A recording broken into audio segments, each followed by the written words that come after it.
Hello friends, अगर आपको मेरे वीडियो पसंद आते तो प्लीज़ मेरे चैनल को सब्सक्राइब करें और बेल आइकन को प्रेस करें ताकि हर वीडियो का नोटिफिकेशन आपको मिलता रहे। आज अपना टॉपिक है शेरशाह सूरी।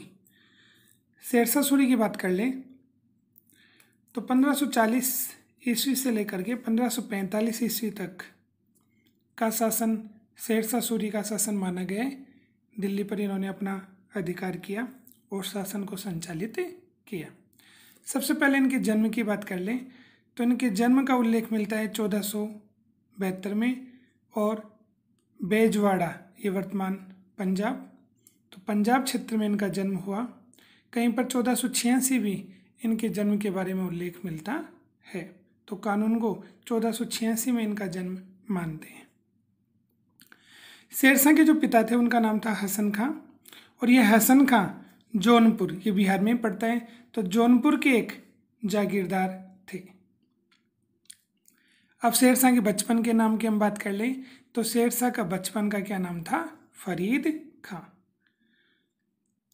अब शेरशाह कौन से वंश से संबंधित थे? तो सूरवंश से संबंधित थे,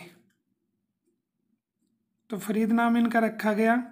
और कौन से वंश से संबंधित थे ये? सूरवंश।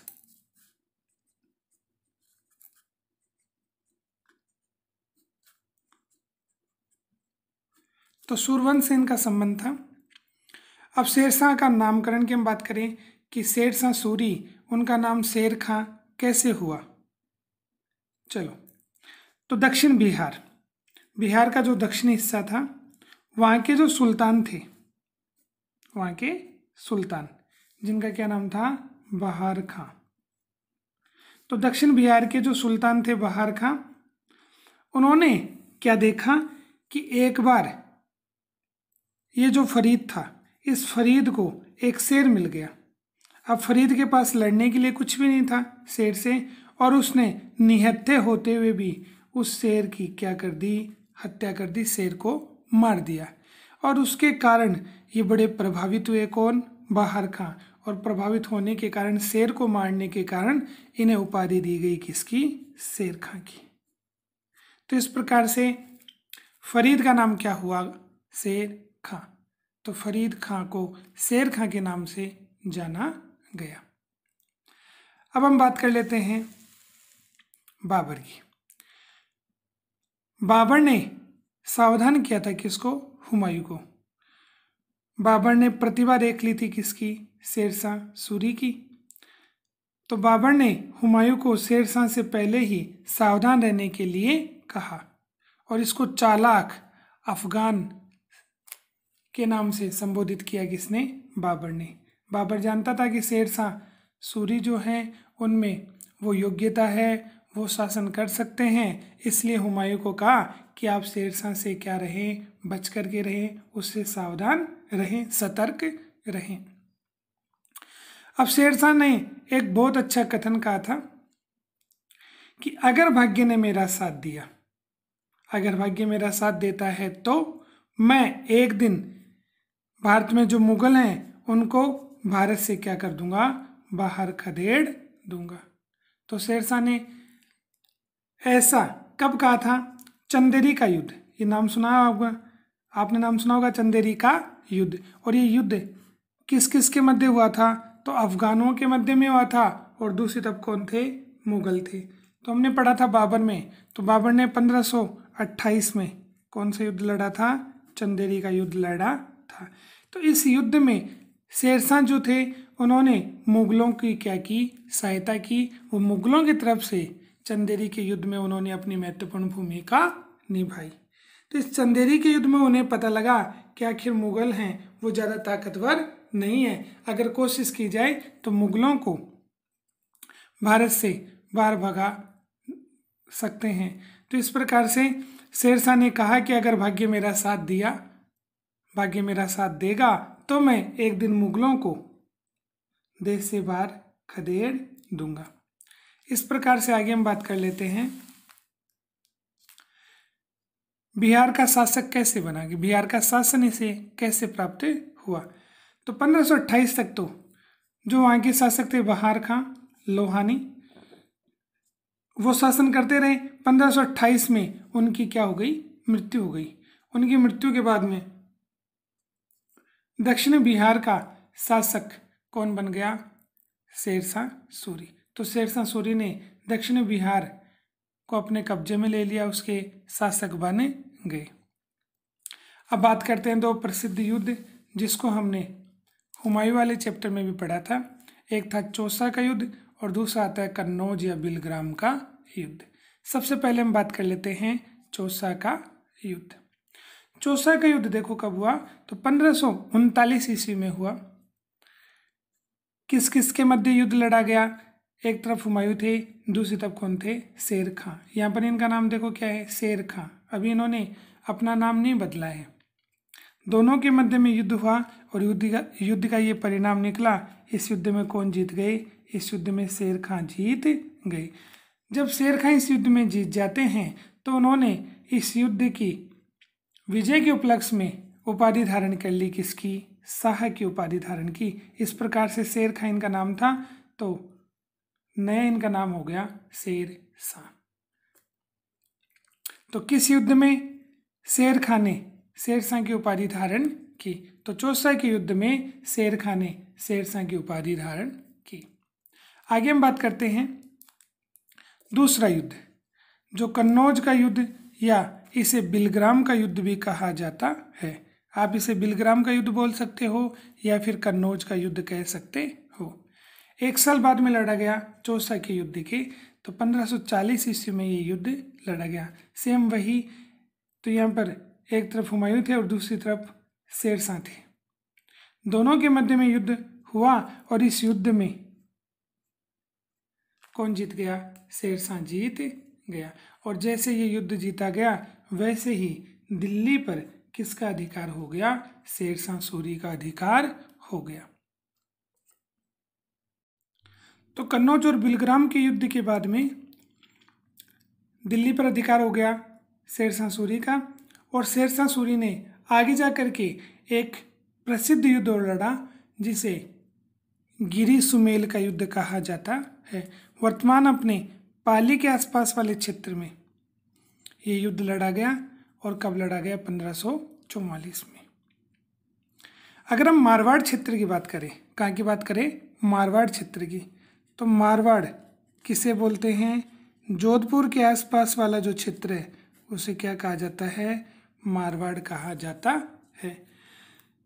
तो राजस्थान में मारवाड़ जो क्षेत्र है वो जोधपुर के आसपास वाला क्षेत्र है, और वहाँ का शासक शेरशाह सूरी के समय कौन था?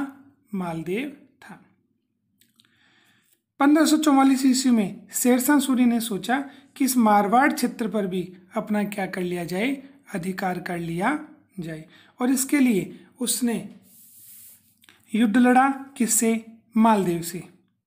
तो 1544 ईस्वी में शेरशाह सूरी और मालदेव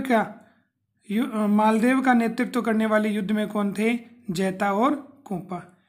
तो जैता कोपा और शेरशाह सूरी के मध्य में युद्ध लड़ा गया, और इस युद्ध का परिणाम ये निकला कि शेरशाह सूरी बड़ी मुश्किल से ये युद्ध जीत पाया। और इस युद्ध को जीतने के बाद में उसे ये कहना पड़ा कि मैं मुट्ठी भर बाजरे के लिए हिंदुस्तान की सल्तनत या बादशाहत खो देता। तो बड़ा ही प्रसिद्ध ये कथन है। कई बार पूछा भी जाता है कि मैं मुट्ठी भर बाजरे के लिए हिंदुस्तान की बादशाहत या सल्तनत खो देता। किसने कहा? तो कहा था शेरशाह सूरी ने। ये क्यों कहा? क्योंकि अगर दिल्ली की बात करें तो भारत का जो साम्राज्य था वो किसके अधिकार में था? शेरशाह सूरी के अधिकार में था। और मारवाड़ दिल्ली की तुलना में या भारत की तुलना में एक छोटी रियासत थी, छोटा क्षेत्र था।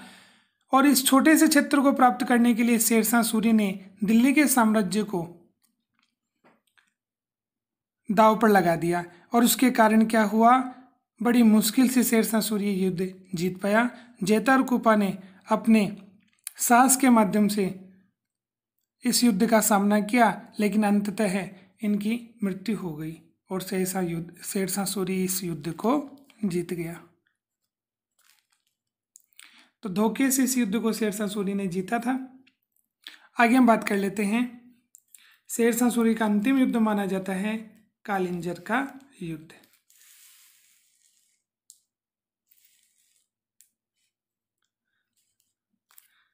कालिंजर का युद्ध। कालिंजर का युद्ध देखो कब हुआ, 1545 में। तो गिरी सुमेल युद्ध के 1 साल बाद में आगे जाकर के युद्ध हुआ 1545 में, जिसे कालिंजर का युद्ध कहा जाता है।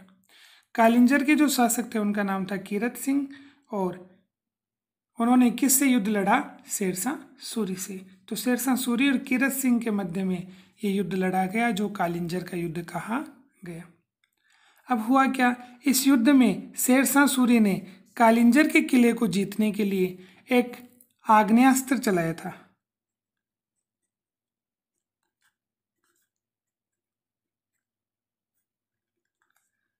आग्नेयास्त्र जैसे तोप होती है, वैसे अपने कंधे पर रख करके उसमें बारूद का गोला डाल करके और उसे आग दे करके एक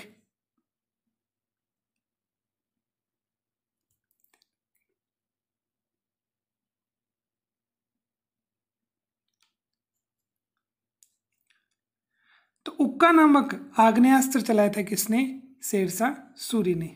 इसको कंधे पर रख करके इसमें बारूद का गोला डाल करके जैसे उन्होंने चलाया, तो ये चला नहीं उससे पहले वहीं पर फट गया और उसमें शेरशाह सूरी झुलस गए और इससे उनकी क्या हो गई, मृत्यु हो गई। तो ये कालिंजर का युद्ध था, उसमें शेरशाह सूरी की मृत्यु। इस प्रकार से 1545 ईस्वी में शेरशाह सूरी की क्या हो गई, मृत्यु हो गई। शेरशाह सूरी के बाद में उनके उत्तराधिकारी में नाम आता है इस्लाम शाह का, जो कि 45 से लेकर के 53 तक उन्होंने दिल्ली पर अपना शासन स्थापित रखा। इस्लाम शाह के बाद में अगले जो शासक आए उनका नाम था सिकंदर शाह सूरी। ये नाम हमने पहले भी पढ़ा था किसमें, हुमायूं वाले चैप्टर में। सिकंदर शाह सूरी और हुमायूं के मध्य में एक युद्ध हुआ। सिकंदर शाह सूरी और हुमायूं के मध्य में क्या हुआ, युद्ध हुआ। ये युद्ध कब लड़ा गया था, ये युद्ध लड़ा गया था 1555 में। तो 1555 में जब हुमायूं वापस से दिल्ली पर अपना अधिकार करना चाहता था, तो पहला युद्ध तो उन्होंने मच्छीमारों वाला युद्ध जीत लिया था। उसके बाद में अगला जो युद्ध हुआ था वो सरहिंद का युद्ध हुआ था सिकंदर शाह सूरी और हुमायूं के मध्य में। और इस युद्ध में कौन जीत गए थे, हुमायूं जीत गए थे। और जीतने के बाद में दिल्ली पर सूर्यवंश का जो अधिकार था वो समाप्त हो गया था और दिल्ली पर वापस से मुगल सत्ता क्या हो गई थी, स्थापित हो गई थी। तो इस प्रकार से दिल्ली पर शासन वापस स्थापित किया किसने, हुमायूं ने। कब, 1555 में। तो इस प्रकार से हमने आज पढ़ा कि शेरशाह सूरी का जन्म कहाँ पर हुआ था और किस प्रकार से उनका नाम परिवर्तित हुआ। फरीद खां से वो शेर खां बने, फिर शेरशाह बने और दिल्ली पर उन्होंने अपना साम्राज्य स्थापित रखा। अब हम पढ़ेंगे शेरशाह सूरी की कुछ मुख्य बातें कि उन्होंने शासन में कुछ अच्छे सुधार किए, वो कौन कौन से थे। सबसे पहले हम बात कर लेते हैं शेरशाह सूरी का प्रशासन। शेरशाह ने सल्तनत कालीन प्रशासन को ही नवीन रूप प्रदान किया।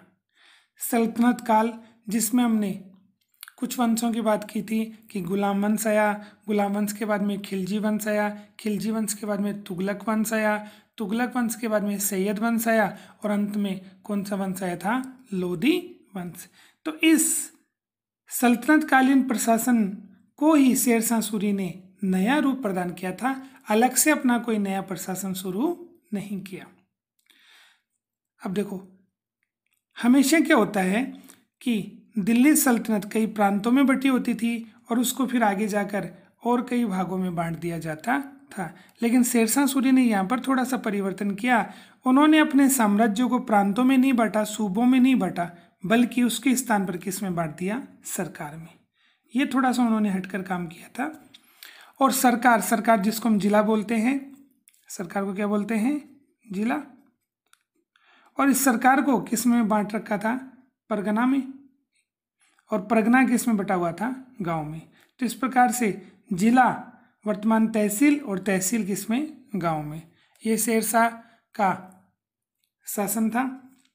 अब हम बात कर लेते हैं इनकी मुद्रा की कि उन्होंने कौन सी मुद्रा चलाई। तो मुद्रा की बात करें तो दो इनकी मुख्य मुद्रा, एक इन्होंने रुपया जो वर्तमान आधुनिक जो मुद्रा है भारत की, तो रुपया का जनक किसे माना जाता है? रुपया का जनक माना जाता है शेरशाह सूरी को। इन्होंने रुपया चलाया। रुपया किसका होता था? चांदी का। और कितने ग्रेन का होता था? 178 ग्रेन का। तो इन्होंने एक सिक्का चलाया जिसे रुपया कहा गया, किसका बना होता था? चांदी का। दूसरा इन्होंने एक चलाया दाम, ये किसका बना होता था? तांबे का। कितने ग्रेन का होता था? 378 ग्रेन का। तो रुपया और दाम, दो इन्होंने प्रसिद्ध मुद्रा चलाई। आगे हम बात करते हैं सड़क व्यवस्था। सड़क व्यवस्था काफ़ी इनकी अच्छी थी, लेकिन इसमें मुख्य सड़क की बात कर लेते हैं जो इनकी प्रसिद्ध रही। सोनार से पेशावर तक इन्होंने प्रसिद्ध सड़क मार्ग बनवाया। सोनार पड़ता है कहाँ पर? बंगाल। तो बंगाल से लेकर पेशावर, पेशावर वर्तमान पाकिस्तान।